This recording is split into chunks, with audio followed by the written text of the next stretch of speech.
한국전략문제연구소장 주원식입니다.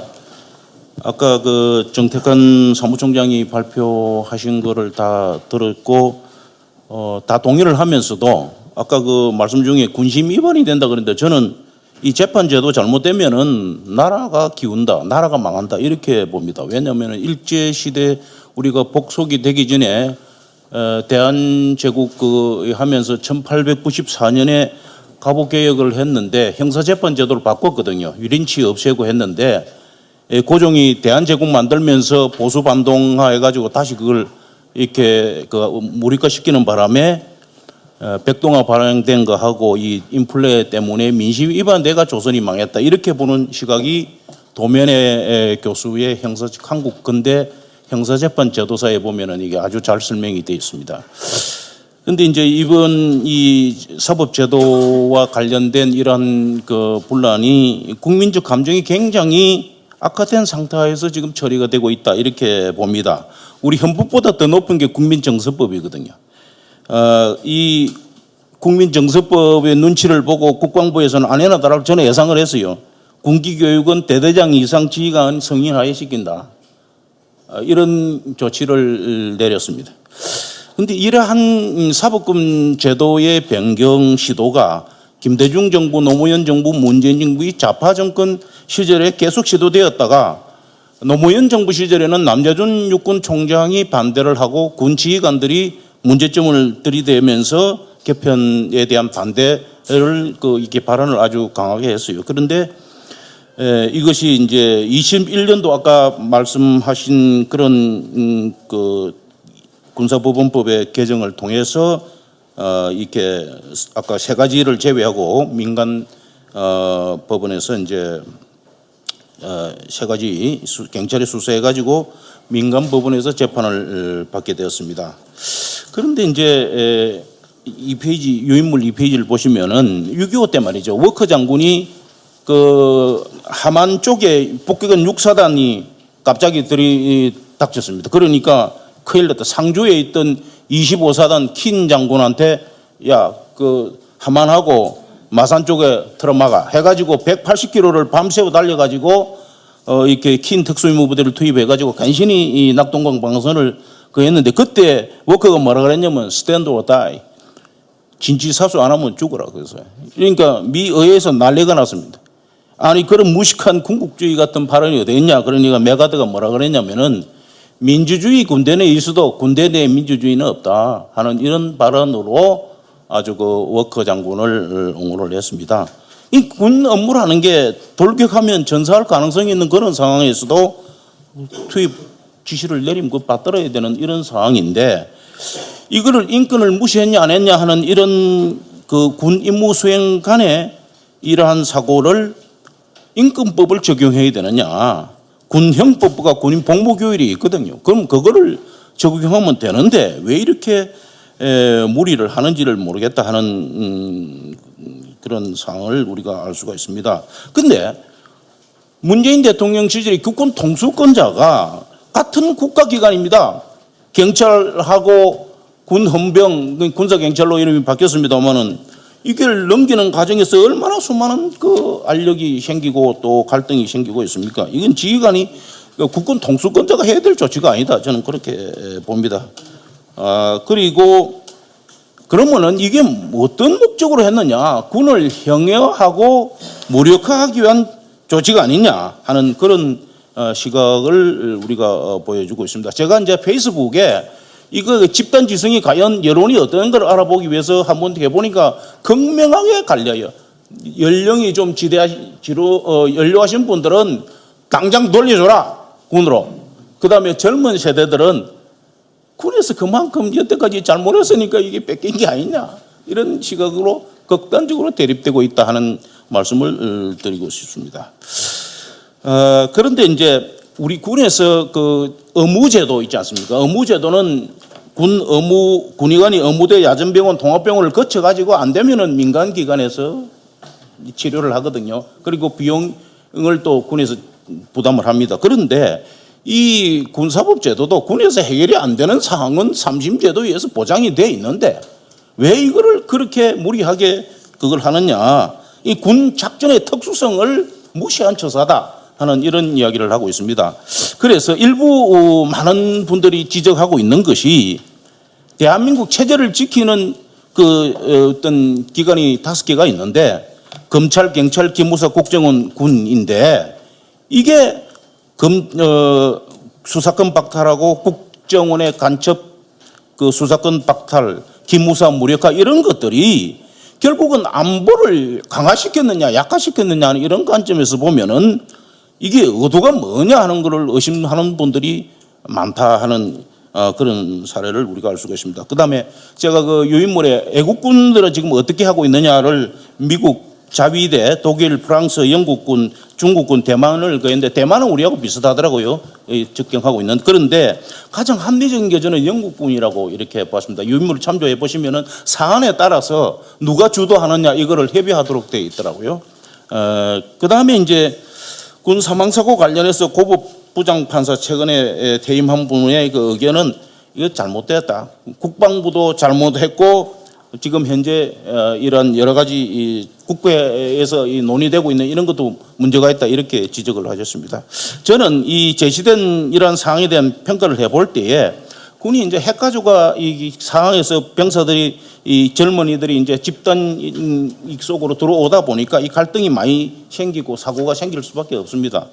그런데 이러한 것들이 그 민군 관계에 부정적으로 작용하고 있다 저는 그렇게 봅니다. 그래서 군도 좀 반성해야 될 부분이 있어요. 그 예를 들어서 전쟁법과 작전법이 굉장히 중요한데 국방 백서를 읽어보는 군인이 별로 없어요. 국방일보는 예비역들이 보는 현역은 보지도 않습니다. 예비역들이 국방일보를 군이 어떻게 돌아가는 것을 보기 위해서 국방일보를 봐요. 군도 반성해야 될 점이 있지만은 근본적으로 사법제도가 민군 관계에 미치는 이러한 영향과 더불어서 제가 볼 때는 미국도 이런 갈등을 겪었거든요. 메가더가 전쟁 중에 51년 4월 11일 날 파이어에 해임이 되었습니다. 이때 헌팅턴 교수가 충격을 받고 과연 군 지휘와 문민 관계이 어떻게 되어야 되느냐 하는 이거를 기술한 책이 군인과 국가라는 책입니다. 군 연금도 말이죠. 자유를 구속한 데 대한 국가가 지원해주는 보상입니다. 근데 이거를 많다 작다 이걸 논하면 미국은 전부 전액을 국가가 보상을 해요.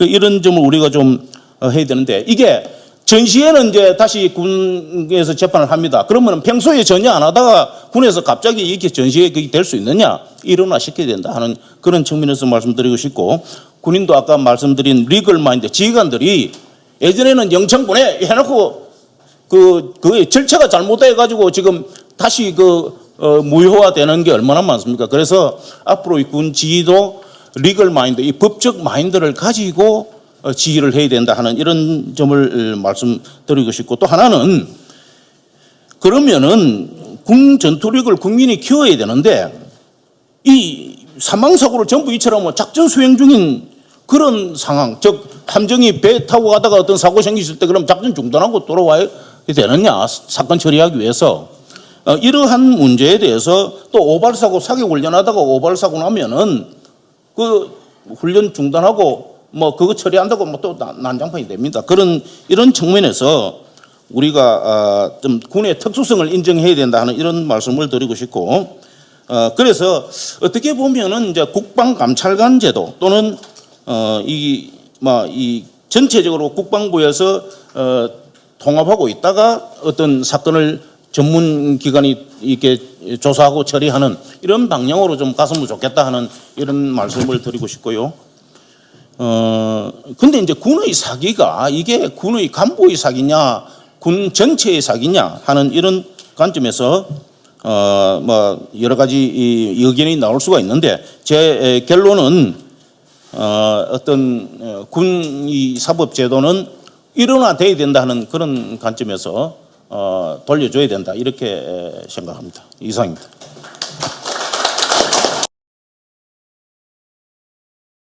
대한민국의 전 세계 직업 중에서 생명을 담보로 해서 직업을 갖는 것은 군인밖에 없습니다. 여러분들 어떤 직장에 들어가도 노동의 대가로 임금을 받는 것이지 생명의 대가로 내놓고 가서 국가하고 계약된 것은 군인밖에 없습니다. 그렇기 때문에 군인은 그 이유 때문에 생명에 대한 가장 높은 도덕성, 존엄성을 가진 도덕적인 기준을 가져야 됩니다. 이 부분을 앞으로 군인이 철저하게 반성하면서 보완을 해야 된다고 생각합니다. 그래서 전시의 공적인 또는 전시에 일어나는 공적인 일을 제외한 탄 사고에 의해서 이 사망 사고가 일어나거나 문제가 일어나는 것은 철저하게 그에 대한 책임을 묻는 그런 제도가 반드시 이루어져서 군사법원 제도에서 이루어지고, 그다음에 두 번째로 말씀드리고 것이 군대에 보낼 사람은 여러분들이 아니고 30대 40대 엄마들입니다. 지금 엄마들 자식 하나이면 둘 나요. 무슨 이유를 들어더라도 내 자식 하나 죽는 것 이상 중요한 거 없습니다. 맘카페에 돌아다니는 그 여러분들 읽어보신지 모르겠는데 그 심정을 헤아리지 않고 우리의 생각의 기준을 가지고 이래라 저래라 하는 제도적인 배환은 저는 안 맞다고 봅니다. 그렇기 때문에 그것을 헤아려서 같이 보완을 해서 군사법제도를 이론하는 방향으로 보완했으면 좋겠습니다. 이상입니다. 그 하리수 여성 군인이 지금 국립묘지에 안장이 됐다는데 이거는 어떻게 보고 계시는지 좀 여쭙고 싶습니다. 네. 이상입니다. 사실 하리수 뭐 그런 사람이 마리수지 저는 뭐 잘 모르겠지만 그 사람이 아마 성전환 자가 이제 순직 자살했는데도 국립묘지 간 거는 제도가 바뀌었고요. 그거는 이제 국립묘지 안장은 그 공상만 되는 거고요. 국가 유공자가 될 필요는 없습니다. 그래서 이분이 공상이냐 사상이냐 그 자살은 개인이 죽었는 거지만은 죽게 된 원인이 공적인 원인이 되어 있었다 해서 공상 처리를 해서 국립묘지에 가는 게 있습니다. 예, 그래서. 앞서가는 시민들의 모임은 약칭해서 저희가 압시모라고 그럽니다. 이 압시모는 주로 젊은 층을 대상으로 SNS 활동을 통해서 개인의 자유와 책임, 강력한 국방, 자유시장 경제 등 보수주의 이념을 전파하고 또한 젊은이들에게 올바른 가치관을 전파해온 단체입니다. 우리는 작금에 벌어지고 있는 해병대 최상병 순직사건, 12사단 훈련병 순직사건 등 군의 안전사고가 군이 아니라 경찰이 처리함으로써 일어나고 있는 문제들을 지금 직접 경험하고 있습니다. 무력 사용을 공언하고 있는 북한과 대치하고 있는 현 상황에서 전쟁 승리를 목적으로 하는 군의 특수성이 도외시되고 있습니다. 경찰의 수사 과정에서 일어나는 사이비 단체들의 개입과 언론의 과장보도, 관련 지휘관들의 언론 노출, 수사 지연, 이러한 것들이 국민이 군을 불신하게 만드는 원인을 제공하고 군의 사기와 상명하복의 지휘체계를 흔들고 있습니다. 개정된 군사법제도가 군을 흔들고 오히려 전투력 약화의 원인이 되고 있음을 저희들은 개탄하지 않을 수 없습니다. 이에 압시모는 보고만 있을 수가 없어서 오늘 전문가들을 모시고 현 군 사법 체계를 재조명해보는 포럼을 개최하게 되었습니다. 인권 보장과 사법 정의의 실현이라는 헌법적 가치를 구현하기 위해서도 먼저 국가의 안전이 보장되어야 하고 따라서 강군 육성이 우선되어야 합니다. 물론 우리나라가 특히 이제 국방의 특수성이랄지 특히 더더구나 남북 대치 상황에서는 더욱더 특수 상황이라고 봅니다. 예, 지금 현재 서영도 변호사님부터 시작해서 지금 한영 다 다른 분들이 혹시 아까 똑같은 해병사령관이 말씀하셨듯이 자기 자식이 만약에 그런 사고가 났었다면 가만히 있겠습니까? 군 사법제도에 호소를 하겠습니까? 만약에 불만스러울 경우에요. 그걸 다시 한번 생각해 보십시오. 그러면 오늘날 왜 이렇게 민간 법원으로 이양이 됐는지 아까 이제 인권도 얘기하고 여러 가지를 말씀하셨습니다만은 다시 한번 생각해서 계기가 됐으면 좋겠습니다. 네, 감사합니다. 군사법원법은 문재인 때 군사법원법은 이것은 포퓰리즘에 의해서 정해진 법이다. 그렇게 생각합니다.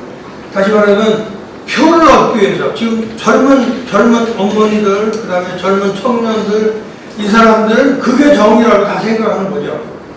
근데 이게 크게 보면 아닌데, 그래서 이 법은 반드시 잘못됐다는 것을 우리가 홍보를 해서 고쳐야 되겠는데, 그것을 앞으로 해 주십시다. 여기서 제일 먼저 제가 느낀 거는 우리 헌법에, 최상위 헌법 74조에 대통령은 국내 최고 통수권자라 분명히 언급하고 있습니다. 여러분, 그 소위 아시겠지만 통수는 군정 내지 군령권을 행사하는 건데, 이 재판 관할권은 군정 라인에 할 수 있는 거라는 말이에요. 그러면 그 수사관들이 잘못된 것을 분명히 대통령이 최고 통수권자로서 지도할 수 있고 신정할 수 있다고 보는 건데, 젊은이들은 이것을 수사 압력이고 불법이라고 이렇게 얘기하고 있다는 겁니다.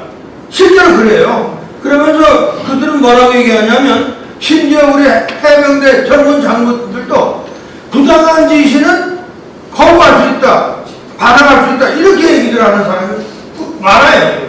그래서 이런 심각한 문제를 우리가 잘 정리해서 이거 옛날에 세월호 사건 직후에 뭐 해양경찰 해산시켰었잖아요. 그런데 정권 바뀌니까 금방 또 다시 또 됐듯이, 이 군사보건법은 분명히 이거는 고쳐야 된다고 봅니다. 그래서 고치되 우리도 스스로 반성할 게 있어요. 솔직히 옛날에 우리 군법회의 있을 때는 무조건 군 봐주는 그런 우리 지휘관들이 저부터 그랬다는 것을 반성하고, 그런 것만 잘 시정을 해서 새로운 다시 군사법을 원상대로 군사법으로 파면시키는 그런 추진을 한다면 아마 국민들도 이해할 것이라고 생각합니다.